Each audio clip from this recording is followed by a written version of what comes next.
के अच्छा रुका सब में जानी के जुटाल फूफा तोहर मौसा जतना कुल हुआ दुल्हा के संगी साथी सभी लोगन के जुटाल हम सभी लोगन के गरियाई तू टेंशन मत लो एको लोग बाकी नहीं रही गरियाई तो पैसों देवे के पड़ी तो लोगन के कब गरियाई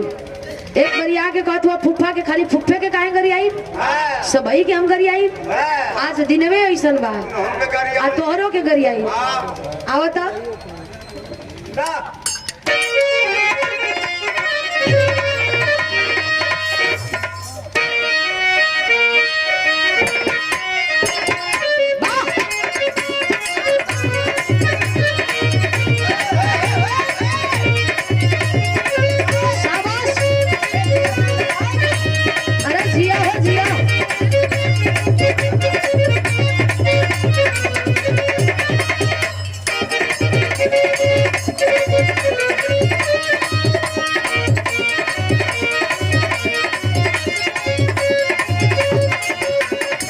ठीक है भैया ये भैया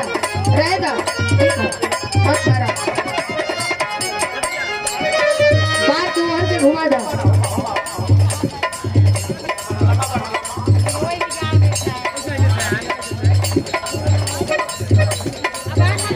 एक मत घुमैया काहे की आँख पर लगी वैसे मन कई रात कई दिन का जगह नहीं जा हिम्मत गवाही ना करत है कोनो लड़का कहत बा कोनो लड़की के उपेंद्र जी आप ही जैसे लड़का रहल और लड़की पर अपन जाल फेंकत रहल हाँ मतलब कटिया जैसे फेंकल जाला बंसी मछली के अरे प्यार के जाल में फंसावत रहल हो जी खैर आप तो अंतर्यामी हैं श्री श्री चिटकावा बाबा जी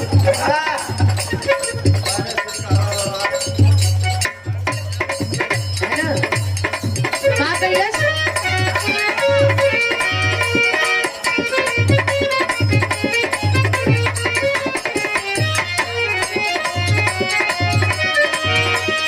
हमारा बुलटा पकहियो कोई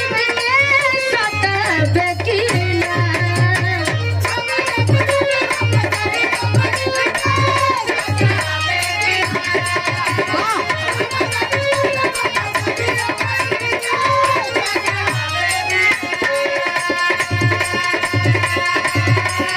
हमारा बुलटा पकहियो कोई सत बेकीना बोले बोले पतर की बोले बोले चक्कर का हमारा से फोटो देखना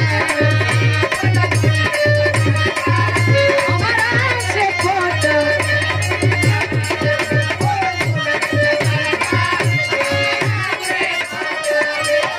बुरा मत मनी लोगन हंस के झगड़ा मत लगैया काहे कि ये होली का महीना चलता है बुरा न मानो होली है एक बात और कहता जब चाह से ले में फूल झरेला दिल के बती या जैसे दोस्त मान करेला जब चाह से लेता पगी या में फूल झरेला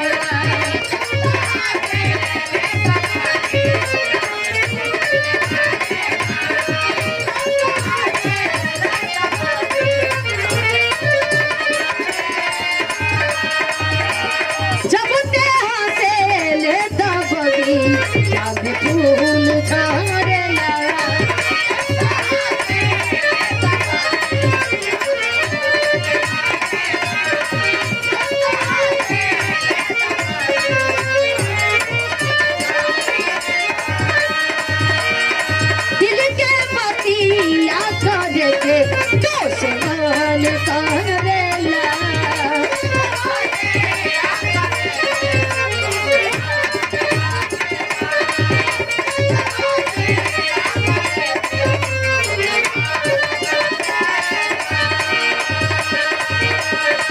केहू से मीठ तोरे बोलिया रे अरे गलिया से गलिया ठीक गिरा रे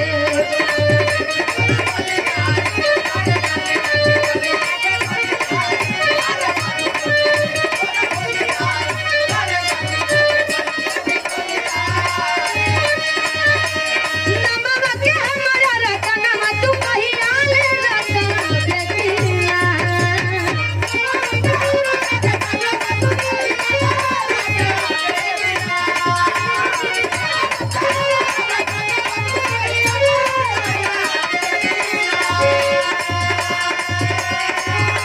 नमवा के हमरा रतनमा तू कहिया ले रतन देखिया बोल बोल रे पतरका बोल बोल रे चकरका हमरा से बात देखिया बोल बोल रे पतरका